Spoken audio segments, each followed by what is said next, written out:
एक समय की बात है जब बादशाह अकबर का परचम पूरे विश्व में फैलने लगा था। उसी दौरान तुर्किस्तान के बादशाह को अकबर की बुद्धिमत्ता की परीक्षा लेने की सूझी। तुर्किस्तान के बादशाह ने अपने दूत को संदेश पत्र देकर कुछ सिपाहियों के साथ दिल्ली रवाना किया।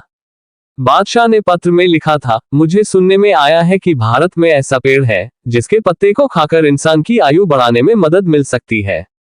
अगर यह बात सच है तो मेरे लिए उस पेड़ के कुछ पत्ते जरूर भेजें। जब अकबर ने उस पत्र को पढ़ा तो वह सोच में पड़ गए। इस चिंता से उबरने के लिए अकबर ने बीरबल का सहारा लिया।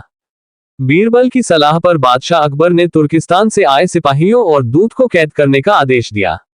सिपाही और दूत के कैदखाने में कई दिन बीत जाने के बाद अकबर और बीरबल एक दिन उनसे मिलने गए। अकबर और बीरबल को आते देखकर वो सोचने लगे कि उन्हें रिहाई मिल जाएगी, लेकिन ऐसा नहीं हुआ। बादशाह अकबर जब उनके पास पहुंचे तो उन्होंने दूत से कहा, जब तक इस किले की एक दो ईंट गिर नहीं जाती तब तक आप लोगों को आजाद नहीं करेंगे। ऐसा होने तक आप सभी के लिए यहाँ खाने पीने का पूरा इंतजाम किया जाएगा।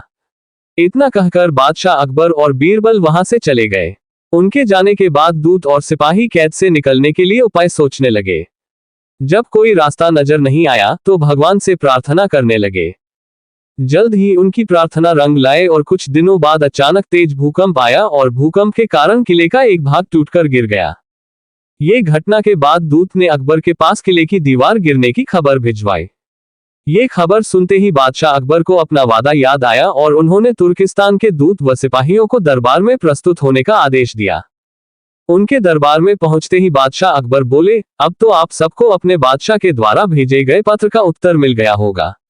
अगर अब भी आपको समझ नहीं आया है तो मैं समझा देता हूँ।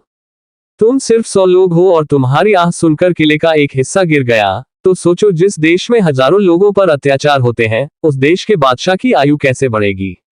लोगों की आह से उसका पतन तो निश्चित है। हमारे भारत देश में किसी गरीब पर अत्याचार नहीं होता, यही होता है आयुवर्धक वृक्ष।